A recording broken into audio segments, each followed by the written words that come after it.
नमस्कार दोस्तों। मैं यश यशस्वी आप सभी का एक बार फिर से स्वागत करता हूं मेरे YouTube चैनल पर, जिसका नाम है हिंदी कविता विद यश यशस्वी। इस श्रृंखला के पहले वीडियो में हमने देखा कि दीनदयाल दयानाथ के यहाँ जालपा का रिश्ता लेकर के जाते हैं। बात पक्की हो जाती है, जालपा और रमानाथ का विवाह निश्चित हो जाता है। दोनों ही पक्ष विवाह की तैयारियों में जुटे हुए होते हैं। अगर आपने इस श्रृंखला का पहला भाग नहीं देखा है तो इस वीडियो के डिस्क्रिप्शन में पहले भाग की लिंक दी हुई है, आप वहां जाकर इस श्रृंखला का पहला भाग देख सकते हैं। और इधर विवाह की तैयारियों में जागेश्वरी के कहने पर चंद्रहार का प्रस्ताव रद्द हो गया, मगर दयानाथ दिखावे और नुमाइश को चाहे अनावश्यक समझे, रमानाथ उसे परम आवश्यक समझता था। बारात ऐसे धूम से जानी चाहिए कि गांव भर में शोर मच जाए। पहले दूल्हे के लिए पालकी का विचार था, रमानाथ ने मोटर पर जोर दिया। उसके मित्रों ने इसका अनुमोदन किया, प्रस्ताव स्वीकृत हो गया। दयानाथ एकांत प्रिय जीव थे, न किसी से मित्रता थी न किसी से मेलजोल। रमानाथ मिलनसार युवक था। उसके मित्र ही इस समय हर एक काम में अग्रसर हो रहे थे। वे जो काम करते दिल खोलकर।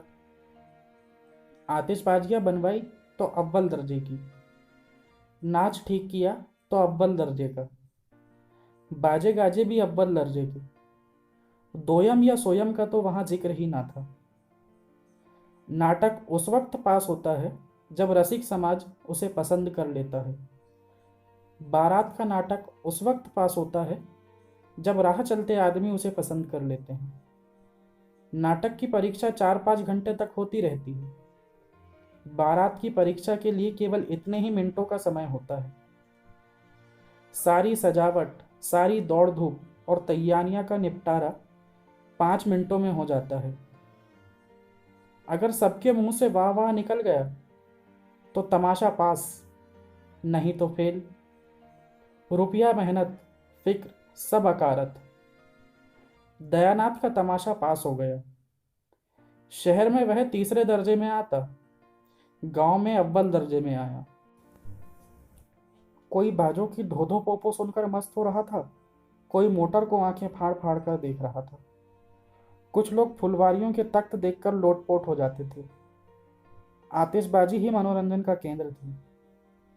हवाइयां जब सन्न से ऊपर जाती और आकाश में लाल, हरे, नीले, पीले कुमकुम से बिखर जाते, जब चरखियां छूटती और उनमें नाचते हुए मोर निकल आते, तो लोग मंत्रमुग्ध हो जाते थे। वाह, क्या कारीगरी है! जालपा के लिए इन चीजों में लेश मात्र का भी आकर्षण ना था। हाँ, वह वर को एक आंख देखना चाहती थी, वह भी सबसे छिपाकर। पर उस भीड़ भाड़ में ऐसा अवसर कहाँ। द्वाराचार के समय उसकी सखियां उसे छत पर खींच ले गई और उसने रमानाथ को देखा। उसका सारा विराग, सारी उदासीनता, सारी मनोव्यथा मानो छूमंतर हो गई थी। मुंह पर हर्ष की लालिमा छा गई। अनुराग स्फूर्ति का भंडार है। द्वाराचार के बाद बारात जनवासे चली गई। भोजन की तैयारियां होने लगी। किसी ने पूरियां खाई, किसी ने उपलों पर खिचड़ी पकाई। देहात के तमाशा देखने वालों के लिए मनोरंजन के लिए नाच गाना होने लगा। 10 बजे सहसा फिर बाजे बजने लगे। मालूम हुआ कि चढ़ावा आ रहा है। बारात में हर एक रस्म डंके की चोट पर अदा होती है। दूल्हा कलेवा करने आ रहा है, बाजे बजने लगे। समधी मिलने आ रहा है, बाजे बजने लगे। चढ़ावा ज्यों ही पहुंचा, घर में हलचल मच गई। स्त्री पुरुष, बूढ़े जवान सब चढ़ावा देखने के लिए उत्सुक हो उठे। ज्यों ही किश्तियां मंडप में पहुंची, लोग सब काम छोड़कर देखने दौड़े। आपस में धक्कम धक्का होने लगा। मान की प्यास से बेहाल हो रही थी, कंठ सूखा जाता था। चढ़ावा आते ही प्यास भागी।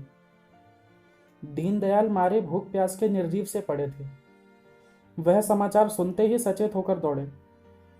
मानकी एक एक चीज को निकाल निकाल कर देखने और दिखाने लगी। वहां सभी इस कला के विशेषज्ञ थे। मर्दों ने गहने बनवाए थे, औरतों ने गहने पहने थे। सभी आलोचना करने लगे। चूहेदंती कितनी सुंदर है, कोई 10 तोले की होगी। वाह, 11.5 तोले से रत्ती भर भी कम निकल जाए तो कुछ हार जाऊं। यह शेरदहा तो देखो, क्या हाथ की सफाई है, जी चाहता है कारीगर के हाथ चूम ले। यह भी तो 12 तोले से कम ना होगा। वाह, कभी देखा भी है। 16 तोले से कम निकल जाए तो मुंह ना दिखाऊं। हाँ, माल उतना चोखा नहीं है। यह कंगन तो देखो, बिल्कुल पक्की जड़ाई है। कितना बारीक काम है कि आंख नहीं ठहरती। कैसा दमक रहा है। सच्चे नगीने हैं, झूठे नगीनों में यह आप कहाँ। चीज तो यह गुलबंद है। कितने खूबसूरत फूल, और उनके बीच में हीरे कैसे चमक रहे हैं। किसी बंगाली सुनार ने बनवाया होगा। क्या बंगालियों ने कारीगरी का ठेका ले लिया है। किसी बंगाली सुनार ने बनाया होगा। हमारे देश में एक से एक कारीगर पड़े हुए हैं। बंगाली सुनार बेचारे उनकी क्या बराबरी करेंगे।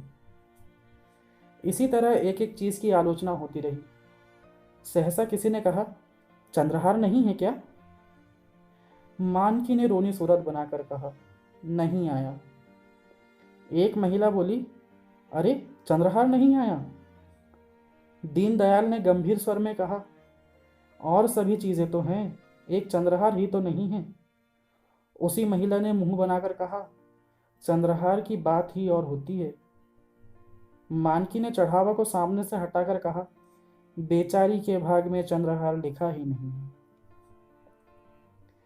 इस गोलाकार जमघट के पीछे अंधेरे में आशा और आकांक्षा की मूर्ति सी जालपा भी खड़ी थी। और सब गहनों के नाम कान में आते थे, चंद्रहार का नाम ना आता था। उसकी छाती धक धक कर रही थी। चंद्रहार नहीं है क्या, शायद सबके नीचे हो। इस तरह वह मन को समझाती रही। जब मालूम हो गया चंद्रहार नहीं है, तो उसके कलेजे पर चोट लगी। मालूम हुआ देह में रक्त की बूंद भी नहीं है। मानो उसे मूर्छा आ जाएगी। वह उन्माद किसी दशा में अपने कमरे में आई और फूट फूट कर रोने लगी। वह लालसा जो आज 7 वर्ष हुए उसके हृदय में अंकुरित हुई थी, जो इस समय पुष्प और पल्लव से लदी खड़ी थी, उस पर वज्रपात हो गया। वह हरा भरा लहलाता हुआ पौधा जल गया। केवल उसकी राख रह गई। आज ही के दिन पर तो उसकी समस्त आशाएं अवलंबित थीं। दुर्दैव ने आज वह अवलंब भी छीन लिया। उस निराशा के आवेश में उसका ऐसा जी चाहने लगा कि अपना मुंह लोच डाले। उसका बस चलता तो वह चढ़ाव को उठाकर आग में फेंक देती। कमरे में ही काले पर शिव की मूर्ति रखी हुई थी। उसने उसे उठाकर ऐसा पटका कि उसकी आशाओं की भांति वह भी चूर चूर हो गया।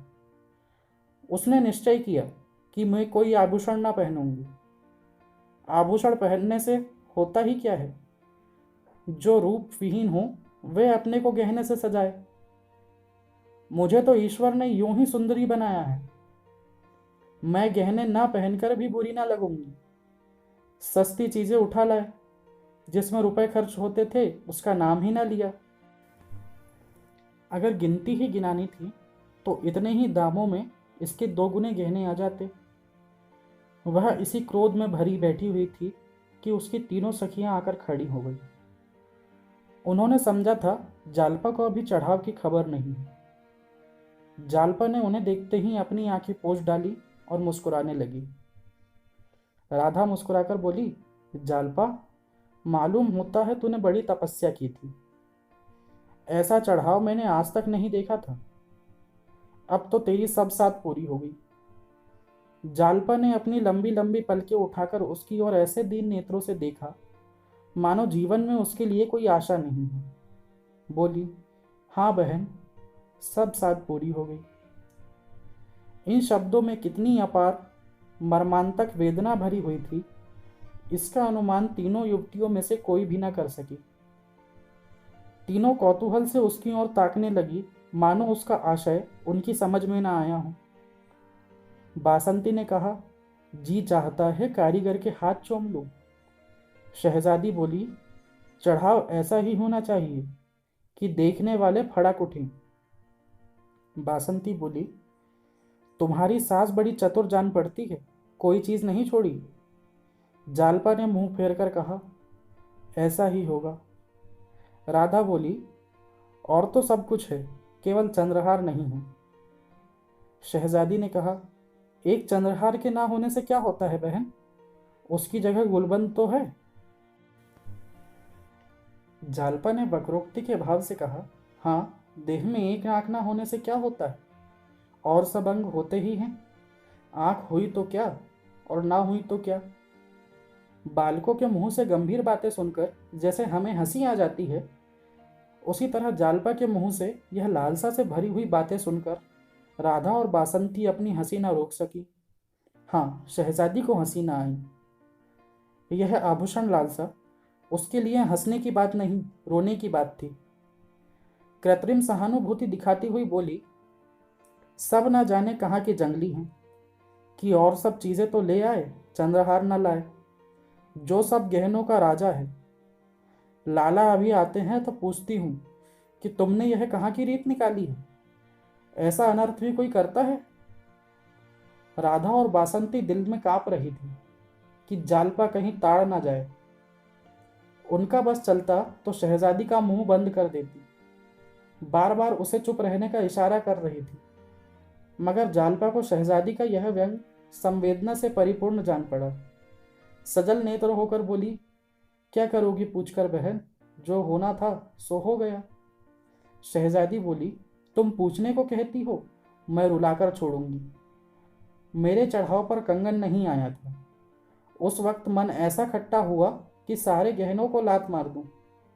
जब तक कंगन ना बन गए मैं नींद भर सोई नहीं। राधा बोली, तो क्या तुम जानती हो जालपा का चंद्रहार ना बनेगा। शहजादी बोली, बनेगा तब बनेगा, पर अवसर पर तो नहीं बना। 10-5 की चीज तो है नहीं कि जब चाहा बनवा लिया। सैकड़ों का खर्च है, फिर कारीगर तो हमेशा अच्छे नहीं मिलते। जालपा का भग्न हृदय शहजादी की इन बातों से मानो जी उठा। वह रूंधे कंठ से बोली, यही तो सोचती हूँ बहन, जब आज ना मिला तो फिर क्या मिलेगा। राधा और बासंती मन ही मन शहजादी को कोस रही थी और थप्पड़ दिखा दिखाकर धमका रही थी, पर शहजादी को इस वक्त तमाशे का मजा आ रहा था। बोली, नहीं, यह बात नहीं है जल्दी, आग्रह करने से सब कुछ हो सकता है। सास ससुर को बार बार याद दिलाती रहना, बहनोई जी से 2-4 दिन रूठे रहने से भी बहुत कुछ काम निकल सकता है। बस यही समझ लो कि घर वाले चैन ना लेने पाए, यह बात हरदम उनके ध्यान में रहे। उन्हें मालूम हो जाए कि बिना चंद्रहार बनवाए कुशल नहीं। तुम जरा भी ढीली पड़ी और काम बिगड़ा। राधा ने हंसी रोकते हुए कहा, इनसे न बने तो तुम्हें बुला ले, क्यों? अब उठोगी कि सारी रात उपदेश ही करती रहोगी।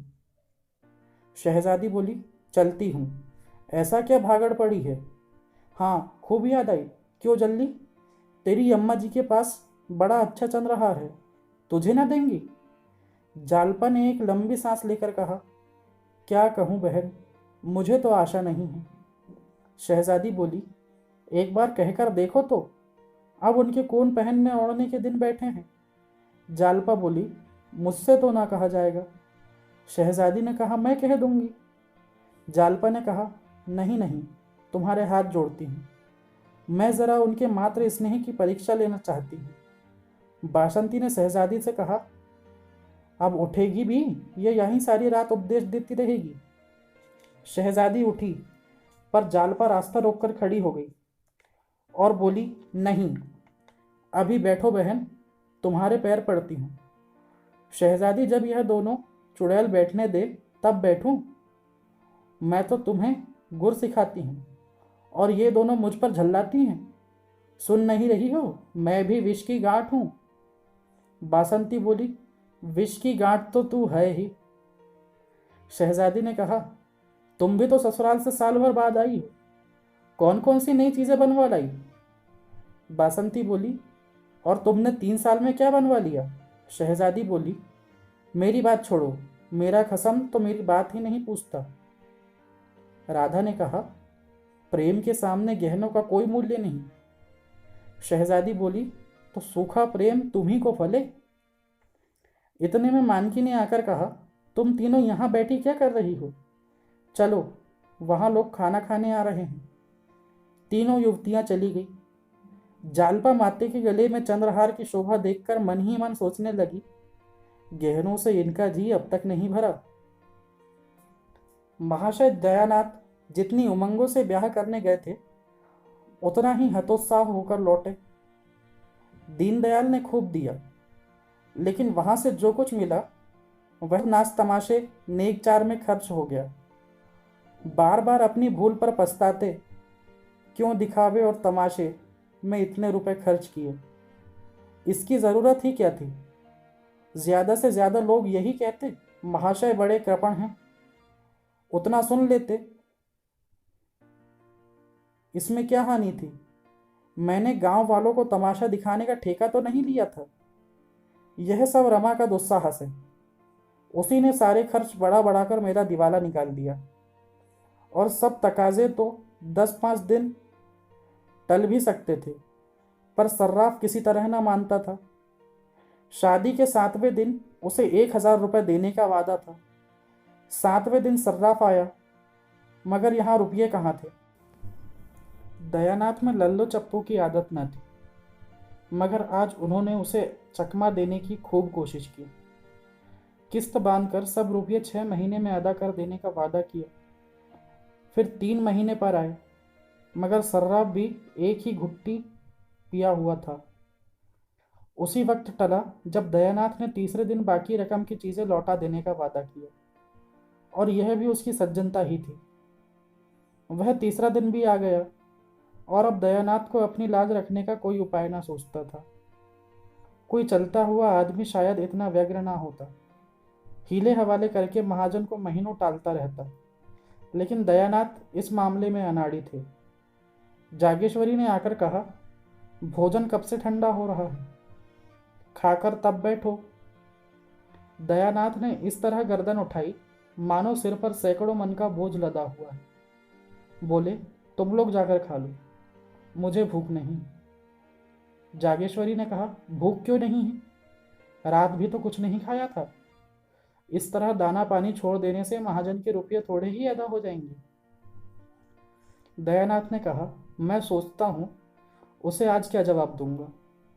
मैं तो यह विवाह करके बुरा फंस गया। बहू कुछ कहने लौटा तो देगी।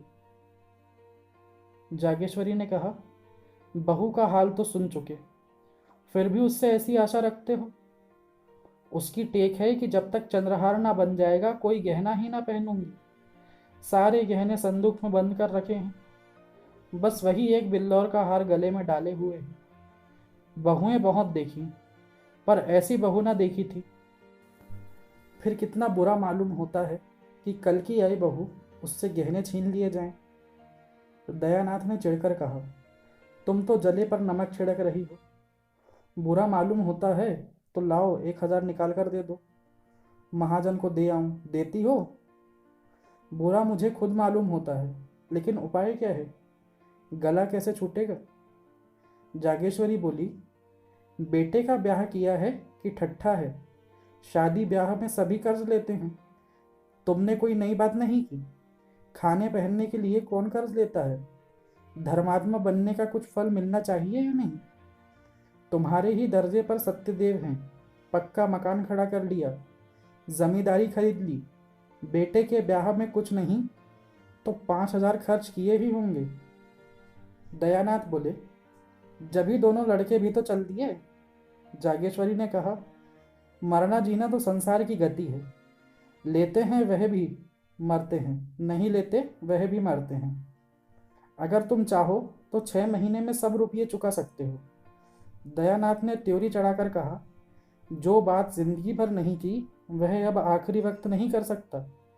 बहू से साफ साफ कह दो, उससे पर्दा रखने की ज़रूरत ही क्या है?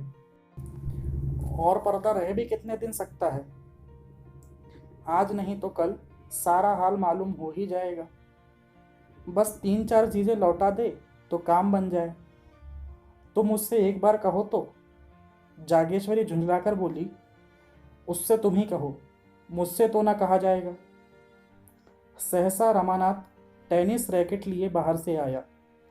सफ़ेद टेनिस शर्ट था, सफ़ेद पतलून, कैनवास का जूता, गोरे रंग और सुंदर मुखाग्रति पर इस पहनावे ने रईसों की शान पैदा कर दी थी।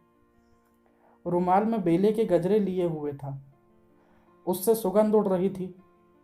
माता पिता की आंखें बचाकर वह जीने पर जाना चाहता था कि जागेश्वरी ने टोका, इन्हीं के तो सब कांटे बंधे हुए हैं, इनसे क्यों नहीं सलाह लेते। जागेश्वरी रमा से बोली, तुमने नाच तमाशे में 1200-1300 रुपए उड़ा दिए। बतलाओ सर्राफ को क्या जवाब दिया जाए। बड़ी मुश्किल से कुछ गहने लौटाने पर राजी हुआ, मगर बहू से गहने मांगे कौन। यह तुम्हारी ही करतूत है। तीनों में इस बात पर चर्चा हो रही है कि गहने कैसे लौटाए जाएं। आज की इस कहानी को यहीं विराम देते हैं। अगर वीडियो अच्छा लगा हो तो वीडियो को लाइक और शेयर करें, और आगे की कहानी सुनने के लिए हमारे चैनल को सब्सक्राइब करें ताकि अगले वीडियो की नोटिफिकेशन आप तक पहुंच जाए। तब तक के लिए धन्यवाद।